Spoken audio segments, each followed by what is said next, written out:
Hi, I'm Dave Dinkel. I want to take a minute to introduce the following video. What you're going to see is a number of interviews with successful students who have done deals. They'll talk about some specific deals. They'll talk about where they are in some cases. I couldn't include too many, but I included the ones that should be of interest to you. They're people just like you, and there's no reason you can't do what they've done. We have students who earn in excess of $200,000 a month net. That's not gross sales. They're not real estate agents getting commissions. They're doing wholesale deals. How do they do that? Well, they do it one deal at a time. One of the students you'll see in these videos, his goal is to do 2 deals a day. Sometimes he doesn't do 2 deals a day, he does 1 a day. What's the difference? He started out with a background as a dishwasher, and now he drives a Rolls Royce. And that's 3.5 years later. So why not you? And I ask you that, and I'm being very serious about that, because there's going to be people all around you, especially if they watch this video with you, who say it's impossible. If it was so easy, everybody would do it. Well, it's not easy. And I'll tell you why it's not easy. It's because of what's between your ears. That's the biggest obstacle we have in making people successful real estate investors. They don't believe it. They don't feel they're worthy.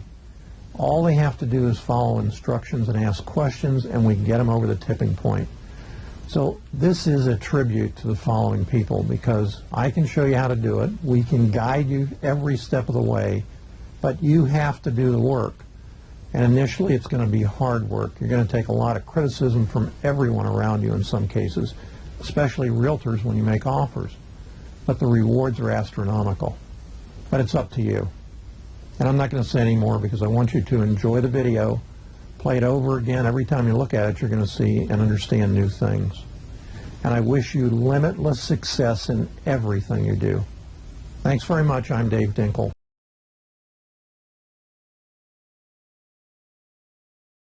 Hi, I'm Dave Dinkel, and today we're interviewing John Aaron. John happens to be one of our mentor students who's been in the business for a while now. His goal when he came to me originally was to do a deal a week. And I said to him, that's an aggressive goal, but it can be done. And in about 6 months now that he's been in the system, he's gotten to a point where he's doing a deal a week. Now, tell us about your background in real estate investing before you came in. Well, I was always very interested in investing in real estate. When I came here, I was looking everywhere for it, online, looking at different gurus, getting information from almost anybody who could give it to me. And then I found out about Dave Dinkel and his educational hours, and I started getting into that, and I found out about a mentoring program, and I joined that in November, and it's been great since then with Dave. We've given you all the support you need and more, haven't we? It's been working. I used to email and call thinking that he wouldn't answer back, and it was never a problem. It was always quick responses. One of the things that's kind of the ultimate goal in our system, our mentoring system, is to do the $100,000 a month. We have a number of students who achieve that level, and once you achieve it, it's pretty easy to maintain. Now, if you're doing a deal a week, our average in commission or profits on these deals is around $15,000 to $18,000. So this month you're going to be closing 4 or 5 deals, and you'll be right at $60,000. Yeah, right at 60, right. So he's on his way, and let's just generally talk about what do you do? How do you do that? It's not easy. It's a lot of hard work that goes into it, yeah. But again, if you're earning $40,000, $50,000 a month, yeah, it's worth it almost a little bit. Huh? A lot of people work 20 hours a day, and they don't earn that in a year. Right. So the reality is it is hard work, but it's much rewarding. Yeah. So tell us some of the things you do, some of the things. First thing I do is when I wake up in the morning is I make my offers, like you say. From that, I follow up by calling and emailing sellers and agents who I made offers to. And that's the most important part, as you taught us, is the follow-up. You can make all the offers you want, but if you don't follow up, they'll forget about you. So the follow-up is what I focus on the most. One of the things we like to talk about every once in a while is how long ago he started on the deal. And some of these are 3 or 4 or 5 months. Yeah. Like that one I did was last year, I think December or November, and it just closed a couple months ago. Yeah, it's amazing. Yeah. But that's the key. That's where the money is. So we don't have a specific deal in mind at the moment that we're talking about because you've got a whole bunch of them going on. But for aspiring potential students that might be coming on board or people that want to get into real estate investing, do you have any comments for them? Just stick with it. If you decide to do it, stick with it. If you have a month or a week that doesn't look good, just stick with it. Listen to your mentor, Dave. They've done it before. They've been there before. If you stick with it, it'll come out how you need it to come out. A lot of people quit, like a lot of friends that I knew at the beginning, they're not doing it anymore. They say it doesn't work, this is that, because they don't listen. If you listen to what Dave says, it will work 100%. How many deals do you think you have in the pipeline right now? Deals that I have in the pipeline, I would say 4 to 5. Yeah, that you know are closing. Yeah. But in prospective deals, do you have any concept on that, like 20 or 30? Do you try to keep in your pipeline? Yeah, at least that, yeah. Yeah. There's something else I wanted to ask you about. Oh, the other thing I wanted to mention was how many of the deals that you're getting are listed deals? I would say 60% to 50% that actually wind up being done. Yeah. Okay, out of that 50 or 60% of the deals you're doing, how many of those are you're having to pay over list price because of so much competitive bidding from other investors? 0. I never paid over list price. That's what we can't get people to understand. The average concept is, and it's reinforced by the realtors, is every deal that they have listed is going to sell higher than the listing price and you have to offer more. The reality is if you do, you can't do anything with it. You can't wholesale it. Right. So, John, thanks for being here. A couple days ago, John picked up a check which you went over and cashed. I think he spread all the money out on his bed. But thanks very much. Thanks for being part of the system. I appreciate you guys. Today we're here with Richard Lemons, Richard and his wife, and they are in Central Florida in an area that's, I'm not going to say sparse, but there's fewer investors and homes sell much more slowly. Richard has been in the mentoring program for a few months. Yes. And I didn't realize you had actually done a couple houses before. Yes. Okay, I didn't know that until recently. But one of the reasons you joined the mentoring program is because you saw the size of our spreads. Absolutely. Okay. And that paid off, didn't it? Oh, yes, it did. Big difference. Okay. So I'm going to talk about 2 of his deals, or he's going to talk about them more so than myself. The first one, the woman said to him, just take it off my hands. Well, it sounded pretty good, didn't it? Yes, it did. Well, I don't want to interrupt you, but what's ironic is Jim and I looked at it and we said, it's not fair to not give her money for it. So remember this, no good deed goes unpunished. So tell us what happened. She didn't even realize she owned the property when I found her, but once I talked to her, she was all about just, hey, just unload it, I don't care, just have it. Take it. And she said she would expect, on the good day, maybe $1,000 just to relocate. And I said, well, let's see what we can do. And I spoke to you guys said, hey, let's sign it up for 15. Yeah, give her 15,000, more than she wanted. Yeah. How bad can this be? Well, let's go.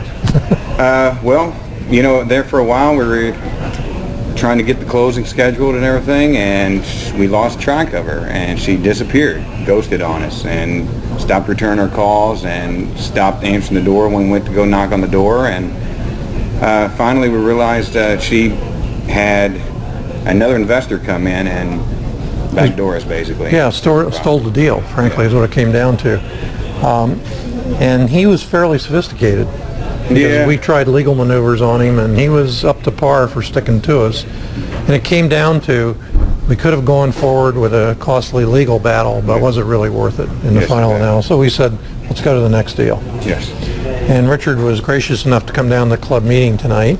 So let's talk about that one. Where did you find it? Your wife found it, didn't she? Yes, wife actually did bandit This is the powerhouse right here. She actually gets a whole lot better results than I do. So She placed bandit signs out. We got a text off of one, which eventually led to making contact with a guy who was very motivated to relocate to Jacksonville from our area. And he had recently lost his wife to cancer, so when his father fell ill up there, he was important to him to be close to family. So he just wanted to unload his house and get up there as quick as possible. And I asked my good friend Freddie how much he would offer for the property. And Freddie is the algorithm, the subroutine we have in our REIA program. And went with his idea of what it would be a good offer, and printed out a contract, and Leia hand delivered it to me. Way to go. Yeah. And he did not even focus on the price at all. Yeah. He more or less wanted to negotiate with the closing date. He wanted it to be sooner than we had offered. And I was like, well, hey, we're all about that, but at the same time, I'm still trying to balance, what we could do to get it unloaded with the buyer. What we're trying to do is sell it during the inspection period. But I think what's really important, what he said so far, is the fact that he didn't care about price. He cared about solution to his problems. That's what we could offer. A realtor would come in and say, I can get you a lot more money. The reality is, had he waited forever, maybe he could and maybe he couldn't. But it didn't come with free and clear title. It came with problems. Exactly right. Yeah. Yes. What were some of the problems? He had some liens that he had just totally ignored through the years. In fact, one of them was he erected a fence around his property that was improper, and code enforcement slapped a lien on his property. They fined him for it, and he just ignored it. This was in 2008 when they initially recorded this. So it accrued all that interest through that time. Nice beach. Yeah, thanks for walking in front of the video. We appreciate that. And he had another lien where when initially he and his wife purchased this property, it was on well water. And throughout the years that he owned it, the city ran city water through that street and offered everyone to hook up to it. He did, and I guess he was on a payment plan for that cost. And the realization of, okay, well, now I have this payment plan plus the incurred water usage cost was just too much for him. Yeah. So something happened there to where he had a big battle with the city where they shut off his water, he cut the lock, they took the meter, and he hooked himself back up to well water. And We've seen that many times. The city will literally turn the stopcock off on the water because you haven't paid the water bill, and they lock it. And what happens is the homeowner usually cuts the lock off and opens it up again, and the city sees it. So eventually what the city does, they actually take the water meter off. The smart homeowners have a bypass pipe they put in on both ends. But nonetheless, as an investor coming in, we're responsible to put a new meter on the property, which can be $350 or so, depends on where you are. Yes. So he could have mitigated some of those fines, and he would have made more money. yes, he would have. But he just said, let me out. Exactly. So the bottom line was you paid 40 what? Well, it signed up for $44,500, so it wound up being, with the date that we closed, like $42,000, I believe. Okay. And then you sold it for $59,900, I believe. Yes, yes, And when all the smoke cleared, you netted $16,000 and change. yes. Right. Well, I'm glad your wife did all that work for I you. know, she did awesome. Thank you, we're winning another one. So let me ask you this. I don't know what you did before in terms of the program you took, but what was the difference in what you did before where you're getting small profits and what you're doing with us? My biggest thing that was the big change is now I'm actually can be comfortable representing myself as a cash buyer when I go in as a buyer when I sign these up. And initially I was doing strictly assignments. And everything was up to par until full disclosure, even though everyone says, hey, only a few investors would care as long as the numbers make sense. They don't care what you make. Well, guess what? I must have met every one of those few investors there in my market, because I've had deals just fall to pieces once they found out I was going to make how much I was going to make. Yeah, it's sad because their attitude is, I'm going to make $50,000 or $60,000, but you're not entitled to anything. Exactly. And they'll steal the deal from you if it comes to that. So we don't do that. Yeah. We work the other way. In the market I'm in, with this, doing assignments, it's an unspoken rule, even though nobody ever set me down to tell me, but it's almost like a rule of thumb that, hey, expect 2,000. If you get 6,000, great, or somewhere in between.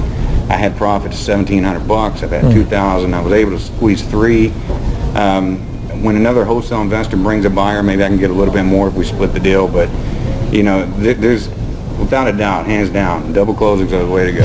So That way I don't have to worry about all this, you know. You're a retired Marine?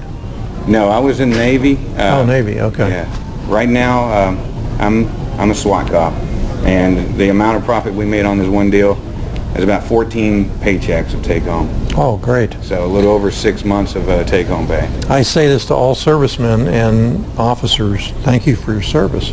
Well, thank you for what you do, and I appreciate you being grateful for that, but really, I mean, what you do, I think it's going to make a difference in a whole lot more people's lives. Well, thank you very much. Does your wife always talk so much? Yes, she does. Actually, we get her going here in a minute. It'll be over with. Thanks very much, guys. Have a great day. All right, here we go. You all set? Yeah. Okay. Hi, I'm Dave Dinkel. Today I'm here with Aisha. Aisha is one of our mentor students from a number of years ago. You've completed about 50 deals. About. What was your largest deal? On a rehab, the largest spread was about 64. Okay, $64,000. Yes. And on your largest wholesale deal? About 24. Okay. You got a 44 in there somewhere. Was that another A rehab, yes. Oh, okay, good. Now, you actually work with your dad, and your dad helps you with the rehabs? Yes, he does. We work together. Okay. So one of the reasons I asked Aisha to come by and say hi was about 3 months or so ago, I did a meeting, and I talked about kind of a new niche for mentor students called wholesaling to wholesalers. Yes. And the concept was, and it came about, let me tell you how it came about first of all. Somebody said to me, if you drop me in a city by parachute, and I don't know anyone or anything else, how can I start doing deals? And typically when people ask me that, I would say to them the fastest way is just a door knock. However, what I decided after thinking about it for a while is, you know, it might be a lot easier if you didn't have to go outside at all and you could use your computer. And basically the premise is find the wholesalers, which are easy to find. They're paying for you to come to them on pay-per-clicks. Get signed up and, of course, start a new website. Did you start a new email address? I said website, but email. Well, we have an ongoing email that we use for wholesaling and stuff. Yes, Yeah, for wholesaling. because you're going to be inundated with Oh, properties. yes. And then sort of get into it. Start looking at the properties. Now, the key here is your buyer's list. You already had a buyer's list, Yes, we do. but you're also reselling to other wholesalers. Yes, we are. Okay, that's worked out very well. Yes, it's working out. So in the 3 months, you've done about 10 deals, Correct. which is kind of freebies for you because you weren't looking at doing that before. Yes, you've encouraged me to re-wholesale the last time we met, and I said, you know, let me give it a shot consistently, and it's working out. Yeah. Now, if there's a problem, I'm going to say to you, to me, the problem is the spreads. Yes, the spreads are typically smaller. Yeah, and you said to me that it's, let's say, $3,500 on average. Is that fair? Yes, that's fair. Okay. Now, you're used to much larger spreads. Yes, we are. And the reason we're used to larger spreads is because we work the deals very hard. That's how we make our money. It's not getting a property under contract. That's the beginning of a ritual. We go through a game we play. Exactly. Yeah, so that's why when people look at us and say, how can you make $20,000 on a wholesale deal? That's our goal. But what you're doing now on the wholesaling to wholesalers is you're making what some of them will think is a great spread. It's an average, less than average spread for us. Extra money.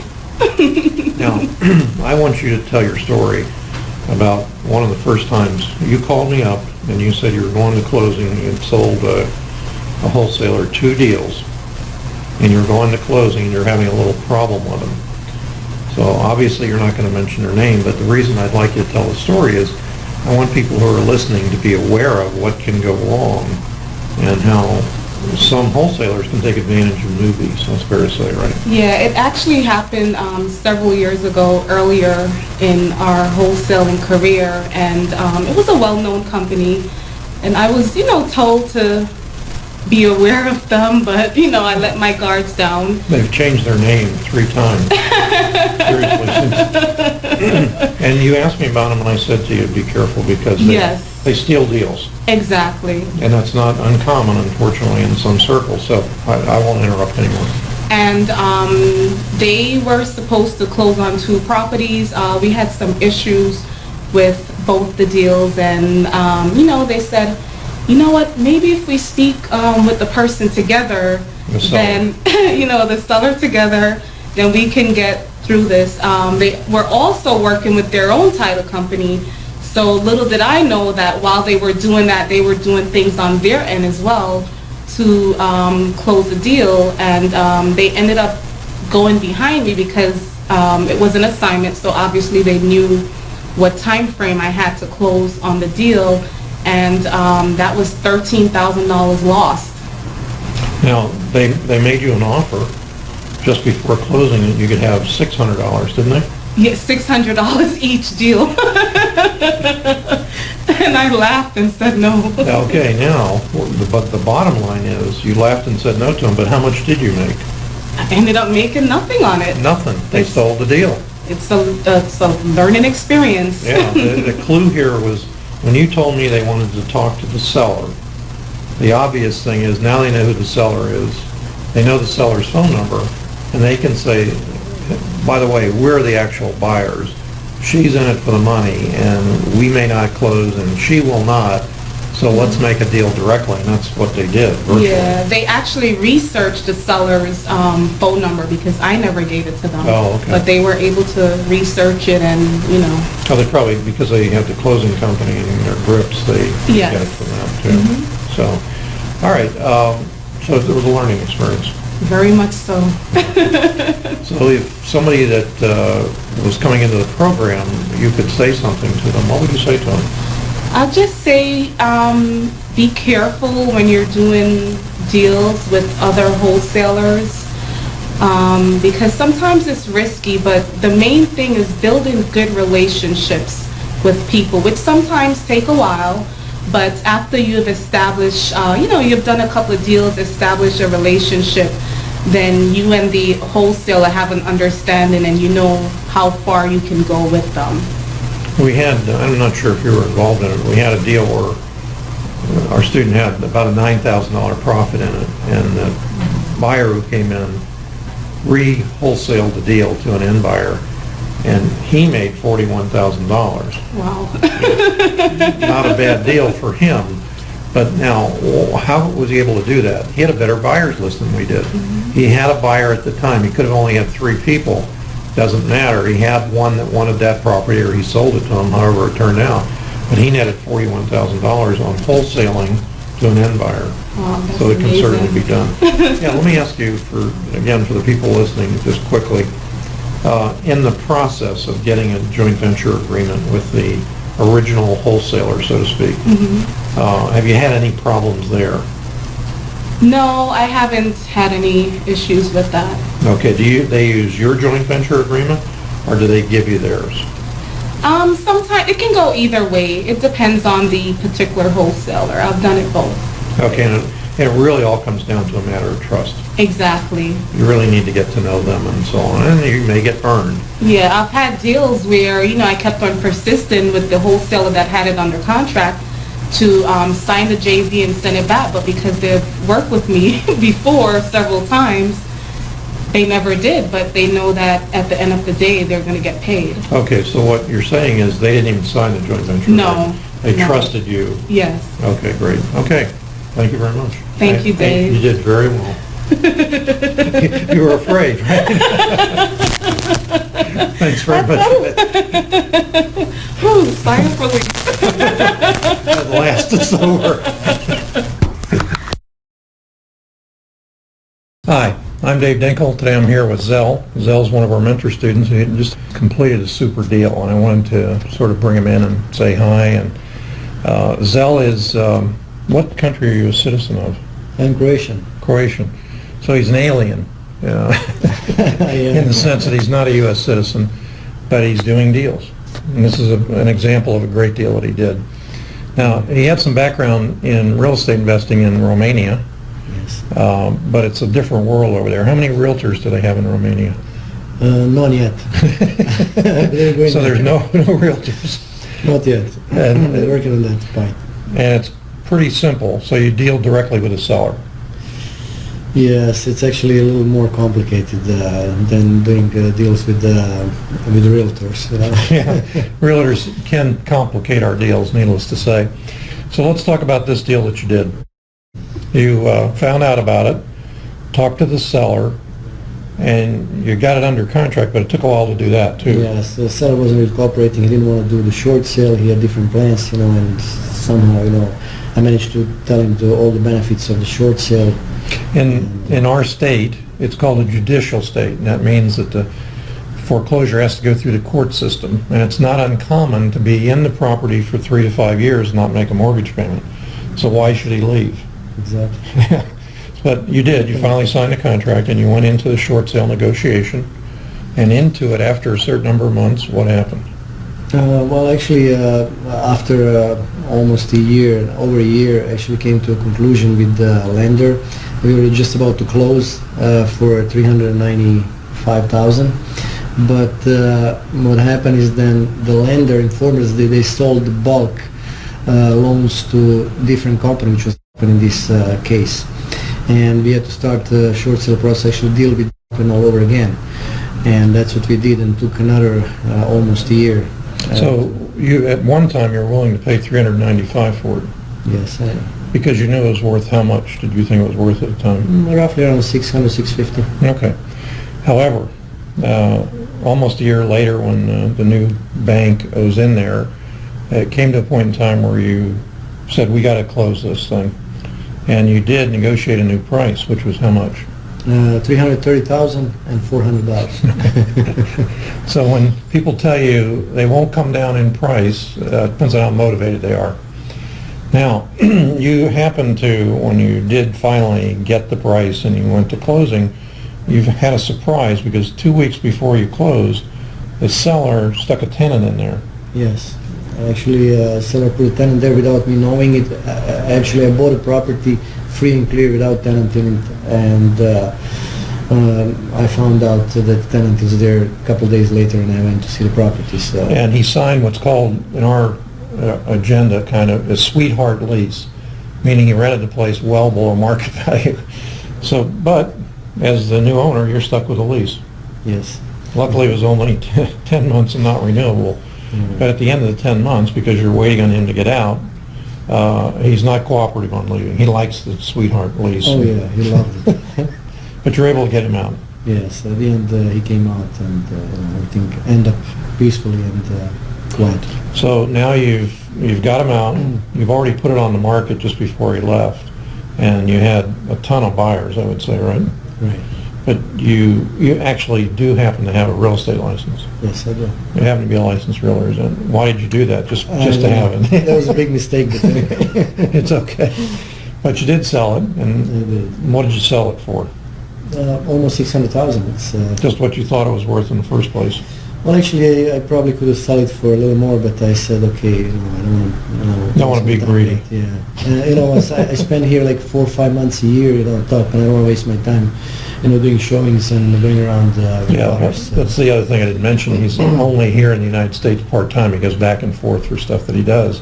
And I joked with him about, from Romania, Dracula's castle, and he said, I've been in it a lot of times. Oh yeah, beautiful castle. So he's a tourist too. So when all the smoke cleared, because you had expenses and some rehab costs and all sorts of things going on, how much did you net approximately? Well, around 235, 240,000. I didn't drop it to. Okay. So roughly $250,000. Now, you actually had the money to close, did you not, to buy it? Yes, I did. Okay. So there you go, guys. Anything else you want to tell somebody that's going to be a real estate investor? It doesn't work, right? No, it's really bad, guys. Don't try this at home. Actually, what I wanted to say, if I can do it, and I spend here like 4 or 5 months a year, and I have other things to do besides real estate, I think anybody else can. You can do this remote control. You can do it from from being out of the country, living in Mexico, wherever you want to live, and still do the deals in Florida. And the most important thing is everything that I learned actually. Well, I just want to mention the reason why I end up in such a great deal is because I took the mentorship class with Dave, and this was the best thing actually that happened to me. And I own them, let's say, half of this deal as well, one thing is when I started talking to Zell about the deal, he said, "You remember it, right? Remember I called you. Well, Zell, like other students, call me, and I don't remember the deal. I remember answering questions for you a lot, but that was pertaining predominantly to that deal." So, right. Yeah. And actually what I wanted to tell you that the way I dropped the price down, where I negotiated the price down with the bank was using the inspection report. Contractors, exactly. Repairs, yeah. And that was Oscar's report, and he just do brilliant reports. It's a Jaya company, and actually with that $250 report, I managed to put the price down $60,000. Actually, $59,600 more precise. So what he's talking about is we have a general contractor. Interestingly enough, 10 years ago, I had a crew of people, and one of whom was a guy from Guatemala off the boat. He was homeless. I didn't realize that at the time, except when he said to me, "Do you mind if I stay in the house at night that I'm rehabbing?" Because I was rehabbing about 3 or 4 houses at the time. And I said, "No, not a problem. Go ahead and stay there." Well, he was homeless. He had to stay there. Turns out that about 4 years later, he went on to become a general contractor, and that's who, did you know that? That's who Oscar is. Yes, I heard the story. So now Oscar charges $250 or $300, depending on where the property is, and he generates a true contractor's estimate of repairs, which typically is between 80 to 110 pages. And it looks at every detail of the property with pictures and diagnoses what the cost would be. How big was your report? Do you have any idea? Yeah, 130 pages. Okay. What was the total estimate of repairs? Remember that? Probably around $80,000. Oh, okay. Well, that was one of the lower ones, actually. And we don't expect to get the entire estimate of repairs. I just had one I looked at yesterday. It was $139,000 in repairs on a $200,000 property. So we asked for some help on the HUD statement with it. We do one of two things. We try not to ask for price reductions. We ask for repair credits on the HUD. That way the listing agent still gets paid the full commission if we're dealing through a listing agent. But we've gotten some spectacular results from it simply because it's real. He has a contractor's license, so he's going to lose his license if he doesn't do it in reality, but it really does help to get super repairs. Absolutely. Are we all set? Yeah, actually, Dave, thank you very much for putting me through this. And You're more than welcome. Thank you. thank you. Thank you, guys. So today we're here with Julian and Anthony Lord, who are mentor students. They're in West Florida, Tampa area. Yes. Which traditionally has longer days to sell properties. Values are somewhat a third of what they are on our side of the state. I always make this joke that if we took a $150,000 house, trucked it over to Tampa, and the same house over there with a larger lot would be worth $50,000. Yes, it would. So they have certain challenges where they work. But tell us overall, give us some impression of what your feelings are about the mentoring program. Oh, it's great. We wouldn't be where we are without having come to it and still staying in touch and doing the deals with you guys, because the knowledge that we got from doing this teaches us what we had to bring home to do what we do, and we're on pretty good track so far, just not on volume, but we've got a lot of deals going on, and it's just picked up for us by using the same mentoring information that we've been taught by you. One of the other challenges over there is the deals tend to be extremely complicated. Yes. So tell us about one of your deals recently that worked out that was complicated. Actually, the one that's closing this Friday, that one we wanted to close in a land trust because we were buying it and we let the deal go. We got it back at a cheaper price, but it was a complicated deal to us because we hadn't used land trust before, because we've got basically a buyer that'll be buying beneficial interest in the land trust to own the house over the course of a year. But even the tax liens and tax deeds, we've had a couple of those recently with, they call us or we find them and they're behind on taxes, getting ready to lose it. We make a deal, but we have to figure out what to do and who to go through and get all the questions answered so that we can get clear title to resell the property. Do you find that Julie loses deals for you because she talks so much like tonight? Yeah, she just doesn't talk, so that's why we don't have the deals. So tell us about prospecting over there, Julie. She says she can't. It's tough to do. We use REIA software for finding deals, and we sometimes don't get all of the information we need, but it's a great way to start, and we follow through on those with the contacts that we know. And when we've got a question, we refer right back to mentoring, and we know who to call.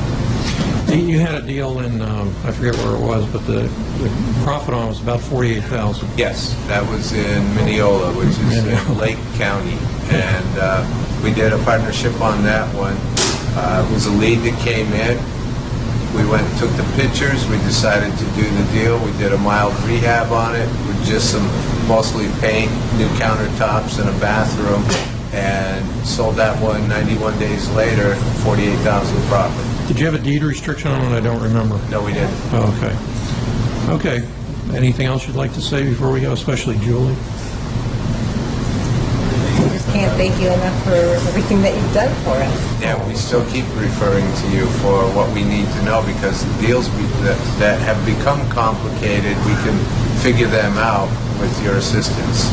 Well, thank you very much, guys. We appreciate it. Thank you. Hi, I'm Dave Dinkel, and today I'm here with Carlos Zapata. Carlos is not untypical of mentor students. He started into the program kind of was spinning his wheels, and he actually came back and did what I call a restart. I sat down sort of one-on-one with him and said, tell me what you're doing on a daily basis. And once we diagnosed what the problem was, it was kind of an aha moment. What you did then is you went back and you redid your program. Basically, the problem he had, to make it short, was he had no contacts with realtors who had listings. He did everything by email. Very efficient. He had templates for each specific email that went out. But the reality was it wasn't working, and it's not going to work if you're thinking about doing it yourself. So what you did is you actually started to call them, and then you hired a virtual assistant to actually do calling for you. So what you do now is you put in the contracts, and then she follows up for you. Yes, normally I search for the properties, I put the contract, send it, and I ask my virtual assistant to make the calls, follow up, trying to find out if they received the offers, and really try to make the relationship with realtors. I was afraid to make the calls. Right now I am in the game. I like when they start to negotiating with me. They understand what I'm doing. Normally the deal is not the deal for us. We ask if they have any problem, any property with problems that we can work with, and that is the way that we are moving the wheels right now, and have been so much easier and making more money right now than before. So let's talk about one deal you actually closed it a couple days ago. Yes, we closed it. I mean, I was in stock. I was not sure. There was a short sale. I was calling everybody on REIA, Dade, G and BU, what I'm gonna do. The short sale was approved, but it still was not the best price for us. We made a good relationship with the listing agent. She agreed to work with us in a home inspection, and we get like a $20,000 price reduction in a short sale after the short sale was approved. And I think Dave and Jim really with you. They were like, don't be afraid to ask. What is the worst thing that you can receive? Is a no. Right. We ask and we receive. And Hallelujah.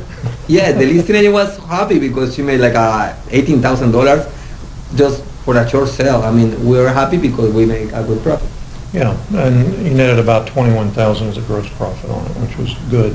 Now, you didn't have any money in the transaction, correct? No. So So for you guys who are trying to understand how we do no money deals, it's all over the internet, it's all over our other videos.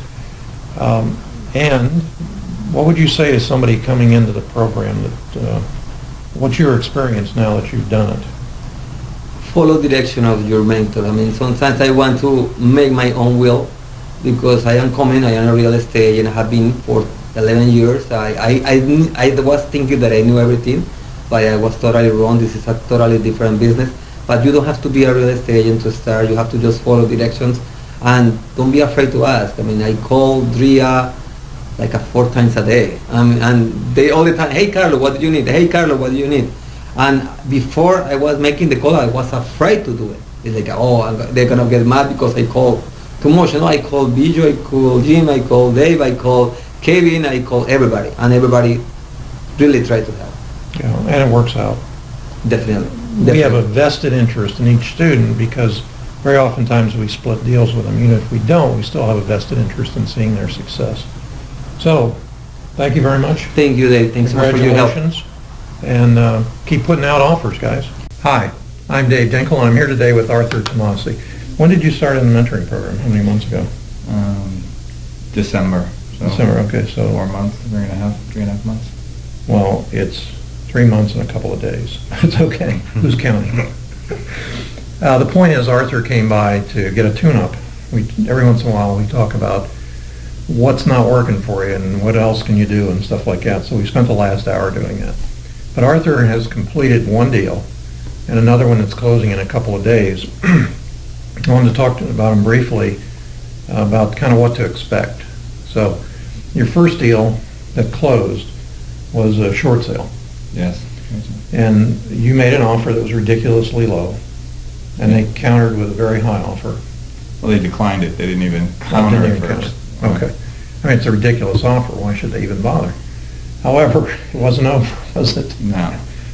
I ended up coming back 2 weeks later, just went up $2,000. Okay. Yeah. So what was it listed for? $310. Okay. And what did you offer? $245 was my first offer. Ridiculous offer. Or you guys are listening and saying to yourself, it can't work.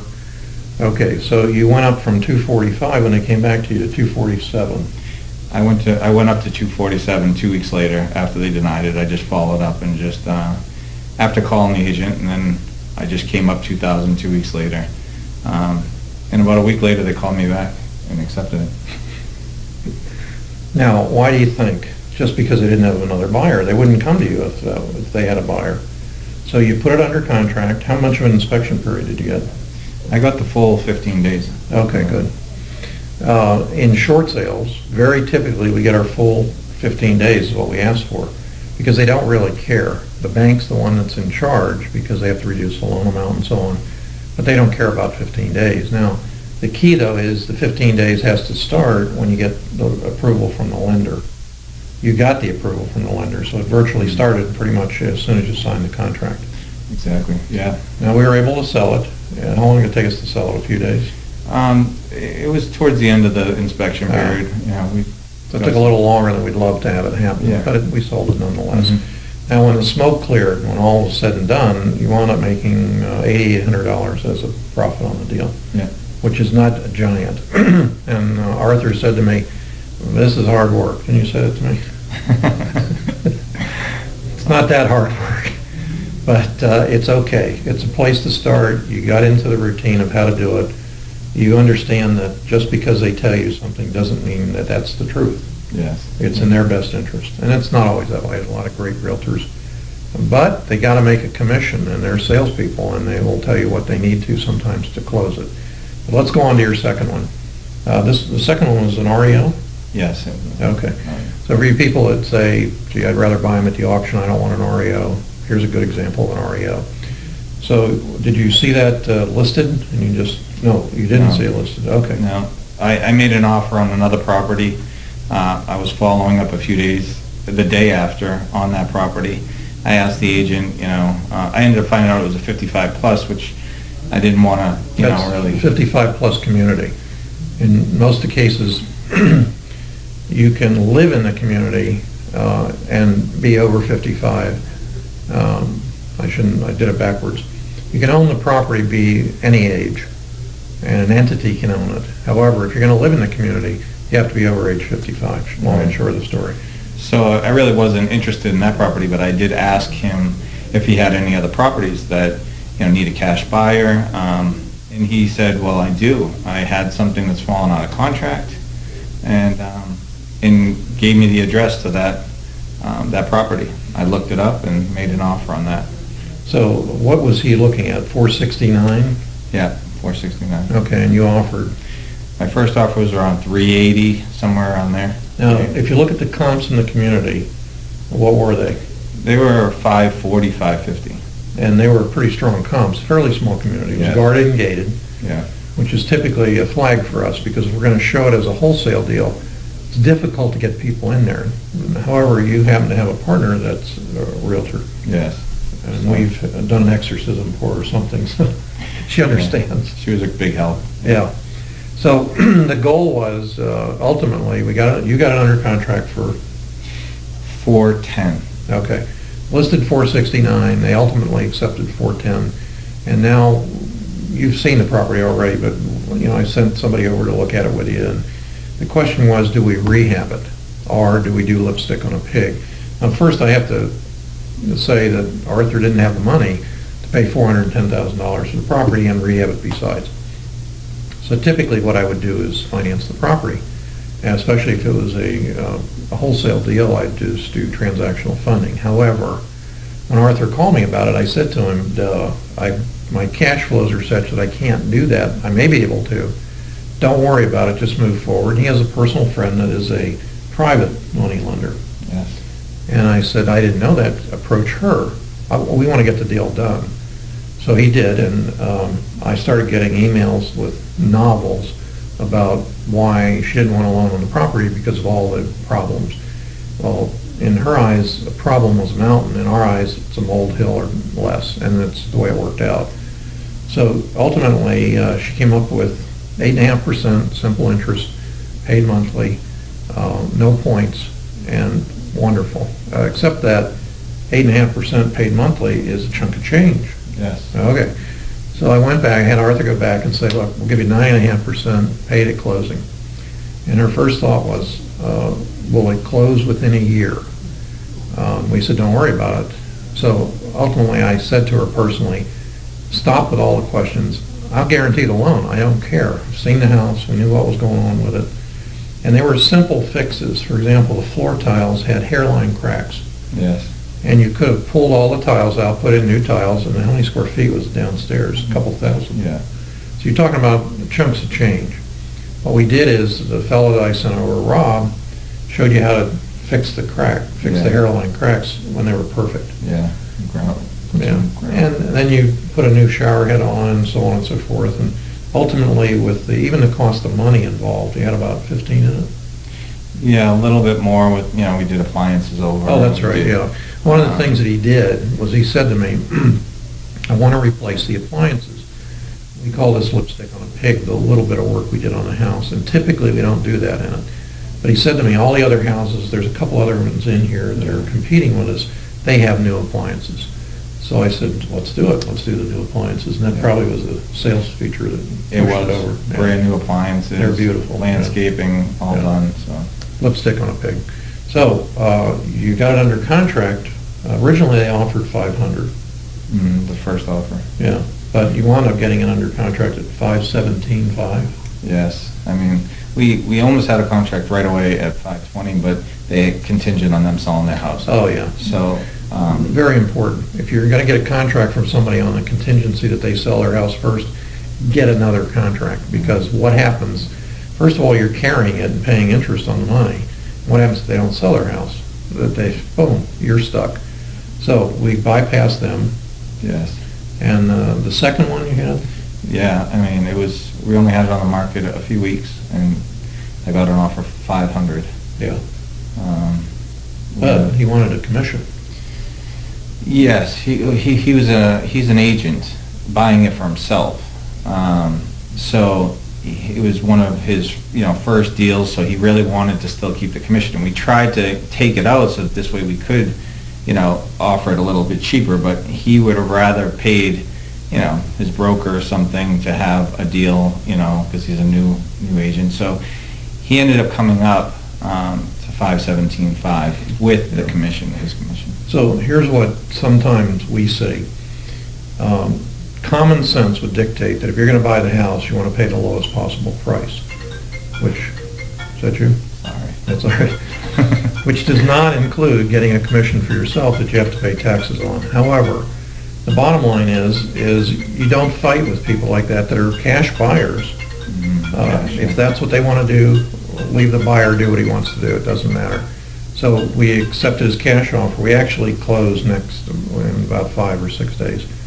So the bottom line is you're going to net about $60,000 to $63,000 on your second deal. Yeah. Okay.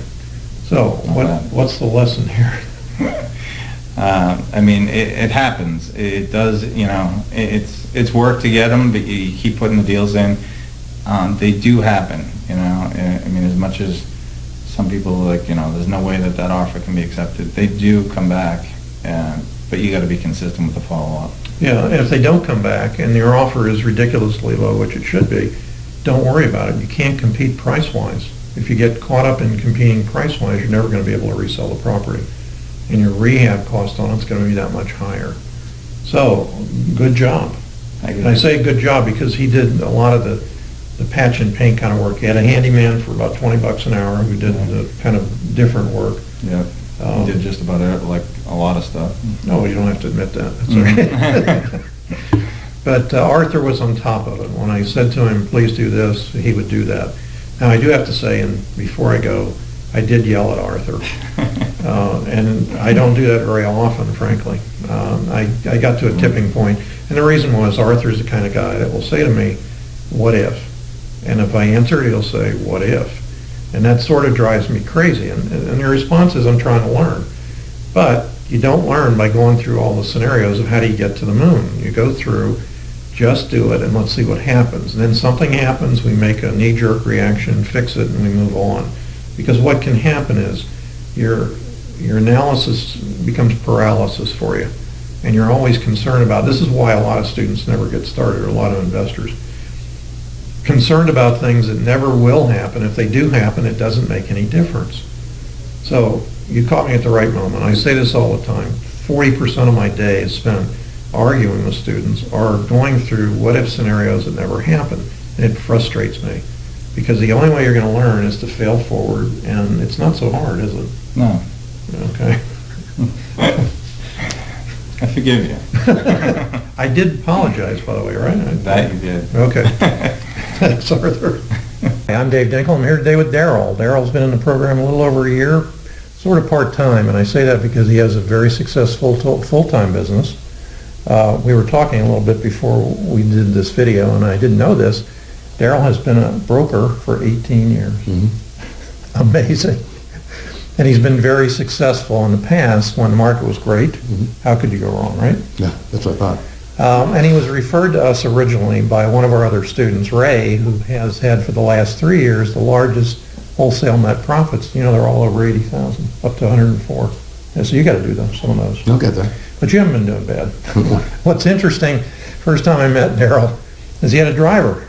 He's going around in a car with a driver and doing your work in the car. Mm-hmm. And what's even more interesting is he trained his driver to do the scripts, even though the driver didn't understand what he was doing. Right. Is that fair to say? That's fair to say.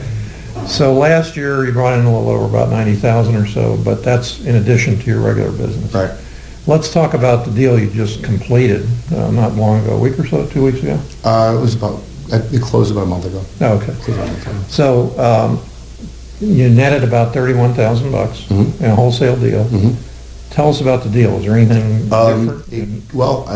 It came from the driver reading my script, and I would field the phone call after a certain point, but it actually was something that came from left field, from a relationship that was developed and an offer that was made that we actually stopped tracking because it had been so long.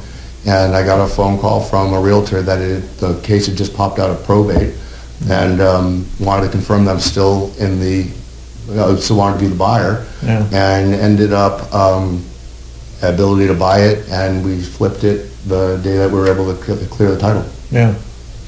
So I think what's really impactful about this is he had a virtual assistant, except it was a real assistant in the car. Yeah, I was learning how to assign roles and responsibilities and being able to limit it and track what responsibilities people had and knowing what the limitations are of the people around me. And because of the market in general, the stock market in general, one of the things you're going to do this year is get back in more hands-on and more full in. Yeah, put more, I will look to be holding some of the properties to improve them and looking to increase the margins with the ability of money coming in to be able to spend some of that money and take advantage of making more money on the transaction. Lipstick on a pig sort of thing, not full rehabs necessarily. One of the things that Daryl mentioned to me that was really impactful was the fact that, you know, very oftentimes people say that I hate realtors. I go through this all the time. I don't hate realtors. There's a few of them that are interestingly different, but they bring us a lot of money. Yeah. And once you understand that and learn to work with them, the relationships with the realtors are huge horsepower for the engine. Probably 35% or more of the deals we have wholesale are sold by realtors who bring a buyer. And all of the properties that I went and identified, except for this one that we closed through probate, were found through realtors. Okay, so the probate property, what did that thing look like? I have no idea. I never saw it. I never inspected it. We had somebody take some pictures that happened to be in the area and never touched the property. So when you guys come into some sort of mentoring program elsewhere and the guy says you have to do an evaluation, you have to do all these calculations to figure out what it's worth, it doesn't matter. No. If you can sell it, you can sell it. If you can't, you walk away from it. And that was the best part of what I learned here. And $31,000 later. Yeah. So what would you tell somebody that's thinking about coming in the program? What's been the biggest challenge for you, the biggest reward maybe? The biggest challenge is the time management because you have to be dedicated to it. I have a full-time job. I'm a financial planner, and the time management in order to follow up on the contract successfully, to be able to build the relationships, all of that comes back to pay you in spades. But again, you have to carve out time for it because if you give up one side, then the other side gets weaker. So the time management has been a real critical component to this. But with proper time management and consistent effort over the course of the year, we did 5. I did 5. And one of the things you said to me was you're used to taking no's in your conversation. So this is no surprise. When we make ridiculously low offers and you get a no, it's okay. It's the beginning of the conversation and the shot across the bow, so to speak.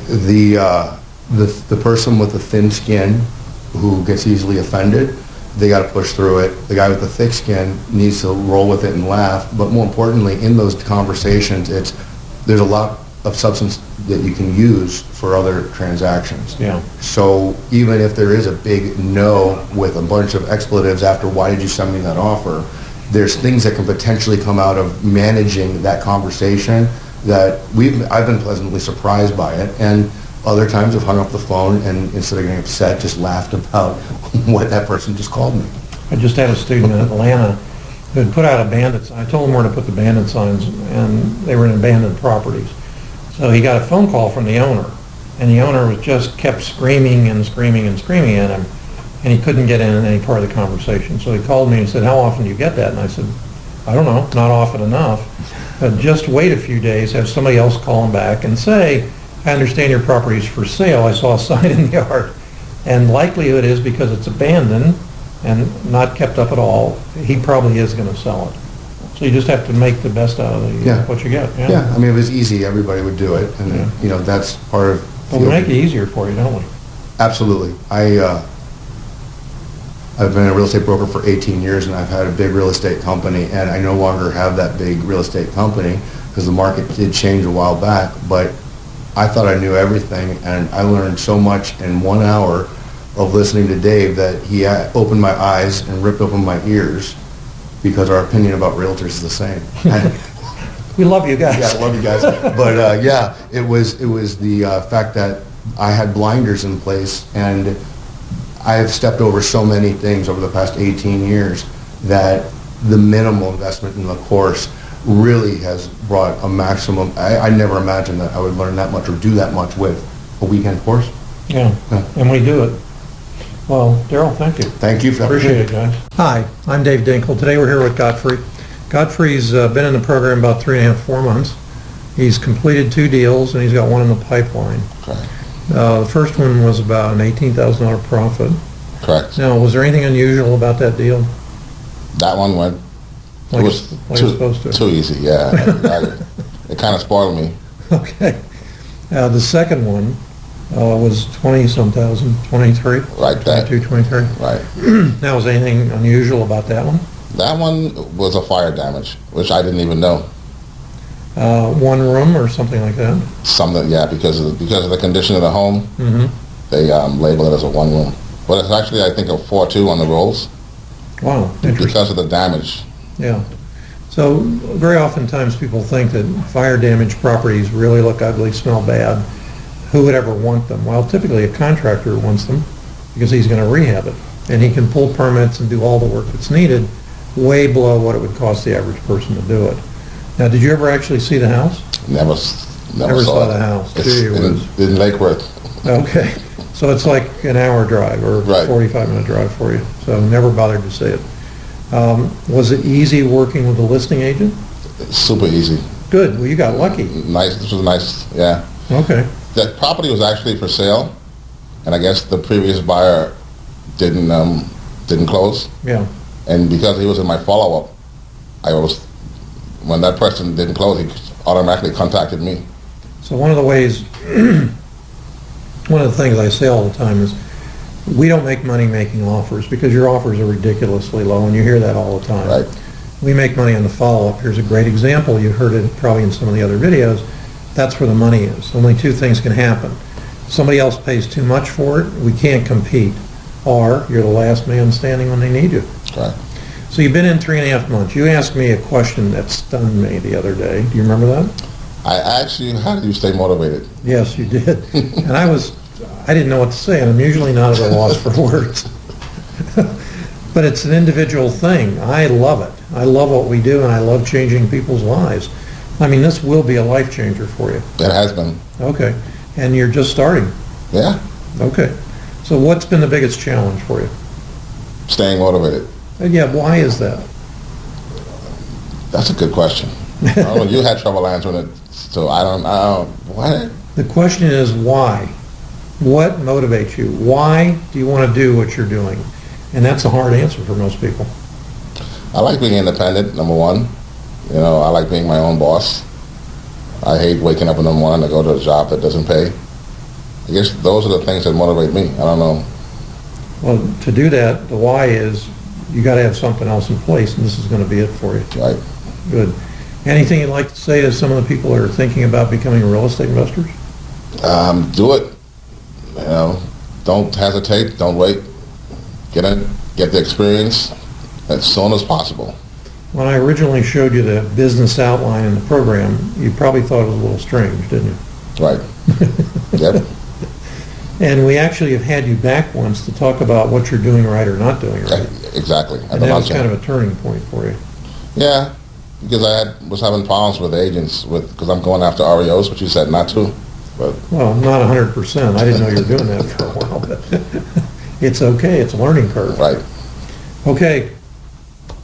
Anything else? No, that's it. Godfrey, thank you for coming down. He's got to leave to pick up his son. Thanks very much. Thank you. Okay. Hi, I'm Dave Dinkel. I'm here today with Levi. Levi is one of our newer students. And one of the more spectacular things he did is he lost 40 pounds. I didn't recognize him the last time I saw him. And it wasn't hard, you said. You spent an hour a day walking? An hour a day walking, 2 hours on the weekend. Oh, at a one-shot thing. One shot. And you didn't change your diet much? Not much, no. I think we should patent this diet. This sounds like the simplest thing ever. But I had Levi come by because he had his first 2 deals that have just been recently completed. And they're interesting because they show you the complexity and things that can happen. Let's talk about the first deal. Now, these are just straight listed properties. Listed properties from REIA. Okay, and they don't have to be from REIA. You just happen to look on there to find them. Exactly. But you made offers through the system. Exactly. And on the first one, was it accepted the first time you offered? Nope, it was not accepted. He sent me an email back saying that I must see the property first before he would entertain an offer. Okay, now, we make blind offers, and some of the agents say, you know, if you make a blind offer like that, then I know you're going to get a price reduction later, blah, blah, blah. So if you're serious, come out and look at it. And I tell students, go out and look at it. One of the things is you may make a friend as a realtor who has another deal or whatever, but you did that. Exactly. I went out. I have a realtor friend, and it was on a super lock box, and she opened it up for me. I looked at it, submitted the exact same offer that I submitted earlier, and it was accepted. Interesting, isn't it? Yes, yes. So they weren't willing to accept it unless you looked at it. Exactly. Were you able to get a further discount on it? Yes. After that, I was able to get a $15,000 discount. Additional reduction. Additional reduction. Okay. So what you did initially is you probably over-offered a bit. Yes, just a teeny bit. But you got it under contract, then we went to the next step. Exactly. So the profit on that puppy was about how much? $17,000. Okay. Was there anything else that came up that was like inconvenient to closing? A lot of stuff comes up with chain of title and stuff out of there. No, nothing Pretty of simple. that nature. Pretty simple. Okay. Pretty simple. The second one was a little more complicated. Yes, that one, I again made an offer from the MLS basically.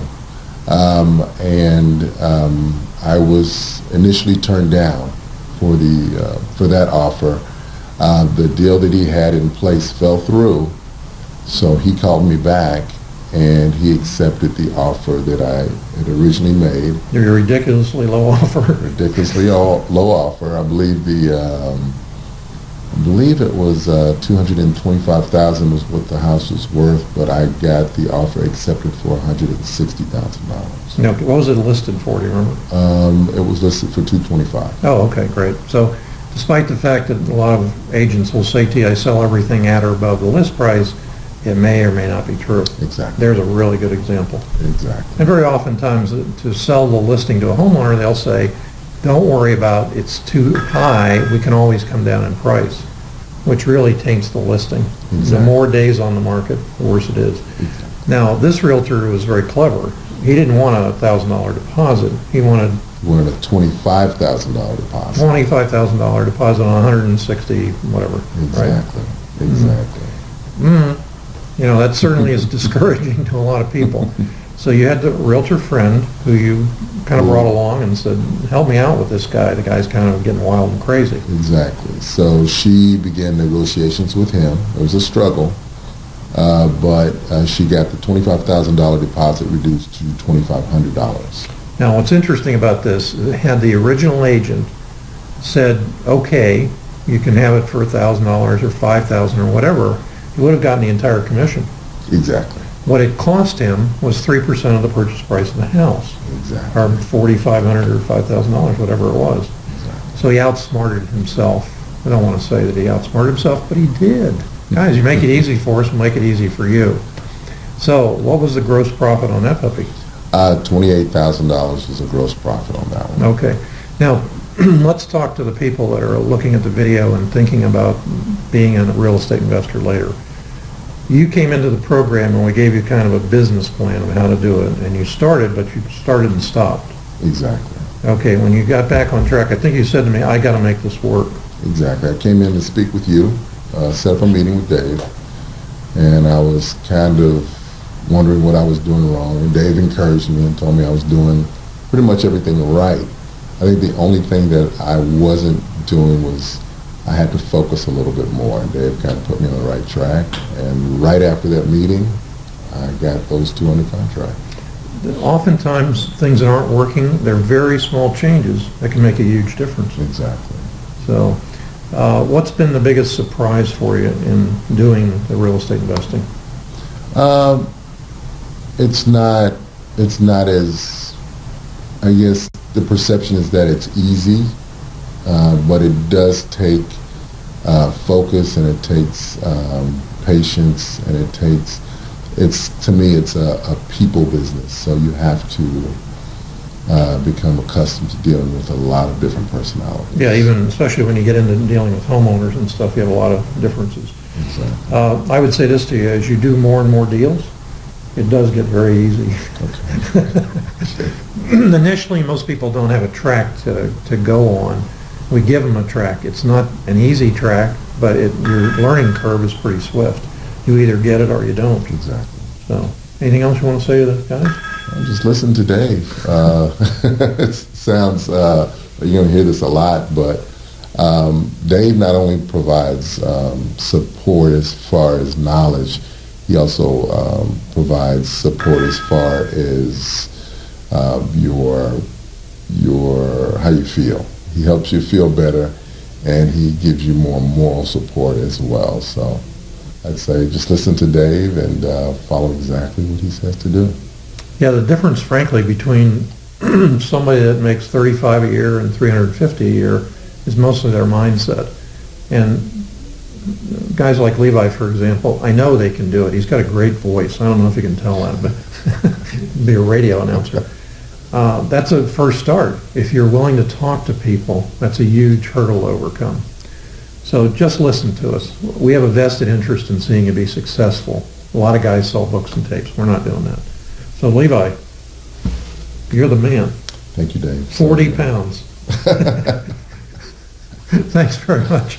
Thanks for taking the time to listen to these interviews. You've seen real people just like you who have changed their lives by overcoming fear and taking action. So can you. I believe that everyone has a personal greatness that's waiting to be released. It's often suppressed by fear and uncertainty. Now's the time to unleash your personal greatness, but it won't happen if you don't take action. Waiting for everything to be perfect in the real estate market, in your life, and in your job is an excuse that kills the dreams and successes of too many people. The most important aspect is that you commit to your future, take action, and fail forward. Don't be afraid of failure or embarrassment. You must believe that your ultimate success is dependent on failing over and over, even when you're very successful. To get started, all you have to do is simply fill out an application on www.davedinkel.com. There is no obligation. We have you interview us to see if our program's a fit for you. If your personal greatness is waiting in a field other than real estate investing, that's wonderful, but only if you believe and pursue it. To request an interview, simply go to www.davedinkel.com and click on the Mentoring Program tab. You'll be taken to a short video that explains our mentoring program. Another video below the first one compares other real estate mentoring programs. Please listen to this one even if you've already purchased the program. Now's the time to apply. Simply click the button below on the website and you'll be taken to a very simple application. The next thing you need to do is simply fill out the application. There is no cost and no obligation. We will call you to interview us, so please have questions ready that we can answer. You will not get a sales pitch. You'll get an honest opinion about whether you can become a real estate investor and whether we can help. In closing, I simply want to say I wish you limitless success in everything you do in life.